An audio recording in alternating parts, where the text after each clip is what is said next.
Assalamualaikum warahmatullahi wabarakatuh. Kembali lagi bersama saya Siti Suada dengan NIM A1D121036. Baiklah, di sini saya akan menjelaskan tentang pendidikan inklusi. Inklusi merupakan sebuah pola pikir bagaimana memberi kesempatan kepada semua anak, salah satunya untuk belajar di kelas yang sama.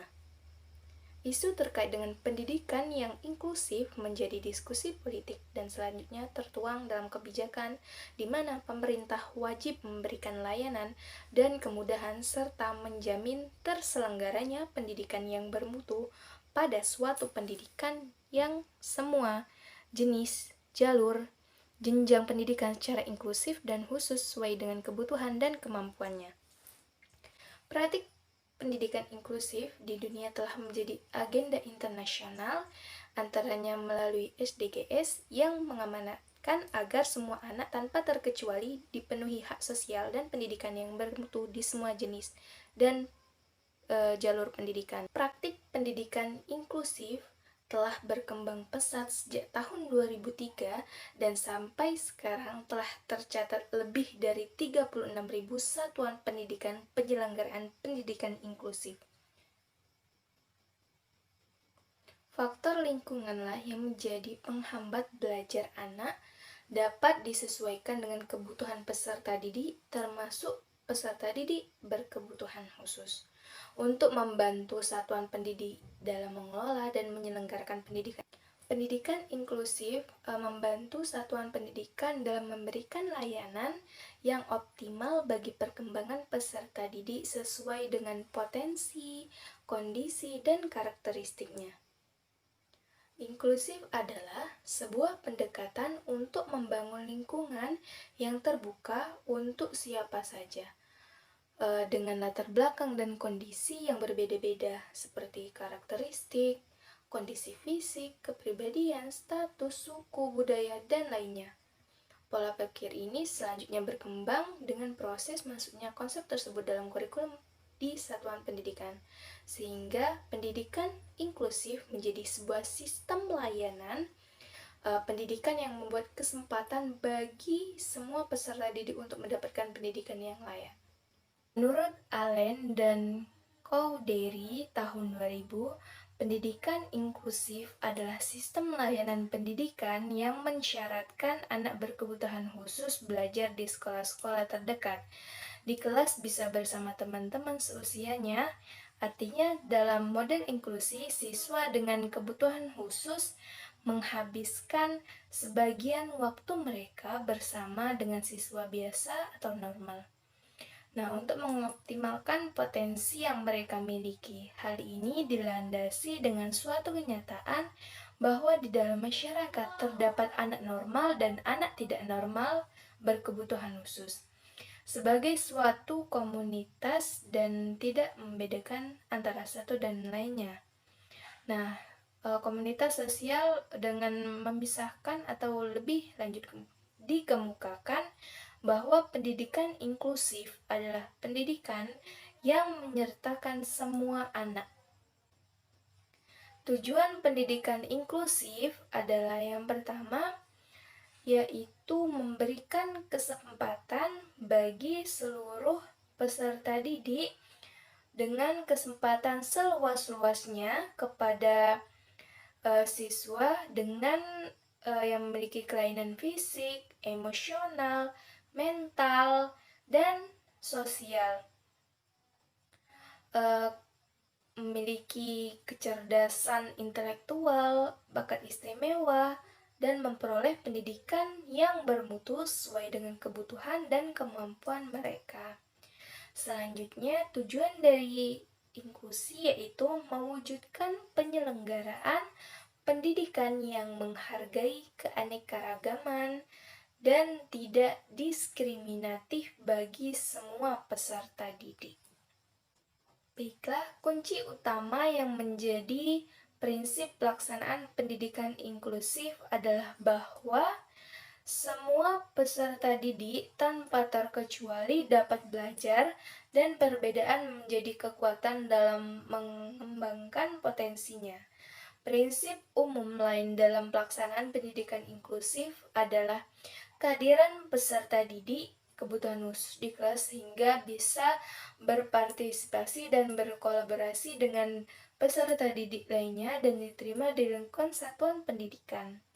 Dalam pelaksanaan pendidikan inklusif, penerapan kurikulum menggunakan prinsip fleksibilitas sehingga bisa diadaptasi dengan kondisi dan karakteristik kebutuhan peserta didik tersebut.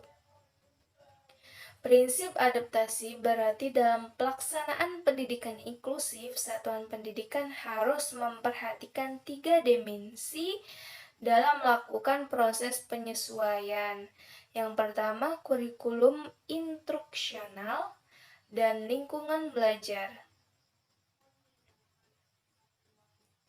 Adaptasi kurikulum terkait dengan penyesuaian isi, materi, kompetensi yang dipelajari peserta didik. Pada adaptasi kurikulum, guru dapat melakukan penambahan keterampilan untuk mengganti agar menguasai kompetensi yang diharapkan atau mengganti dengan kompetensi lain yang setara.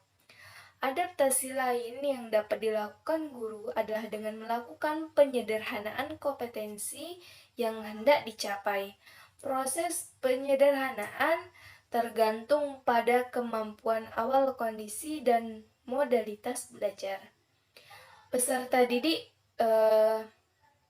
diharapkan menghasilkan hasil asesmen dalam proses adaptasi kurikulum satuan pendidikan. Yang pertama, kurikulum tersebut harus fleksibel dan inovatif agar dalam proses pembelajaran tersebut anak-anak motivasi mereka dalam mengikuti pembelajaran. Yang kedua, memastikan perkembangan kebijakan sekolah inklusif.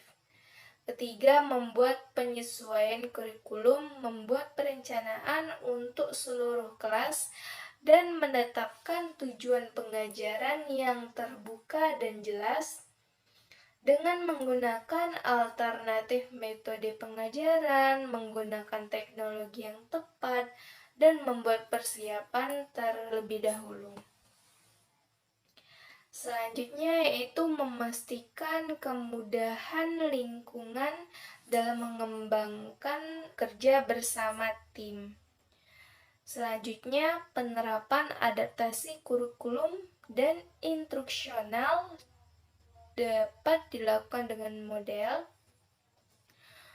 Yang pertama itu akselerasi. Apa yang dimaksud dengan akselerasi? Program percepatan dan perluasan dalam hal waktu dan penugasan materi. Model ini terutama diterapkan bagi peserta didik yang memiliki potensi kecerdasan dan bakat istimewa, serta memiliki kecepatan belajar yang luar biasa. Nah, selanjutnya itu duplikasi, yaitu model duplikasi artinya kurikulum yang digunakan untuk PDBK sama dengan kurikulum yang digunakan peserta didik pada umumnya yang non-PDBK. Mungkin hambatan yang dialami tidak terlalu berat, sehingga dapat masih mengikuti kurikulum yang berlaku di satuan pendidikan tersebut.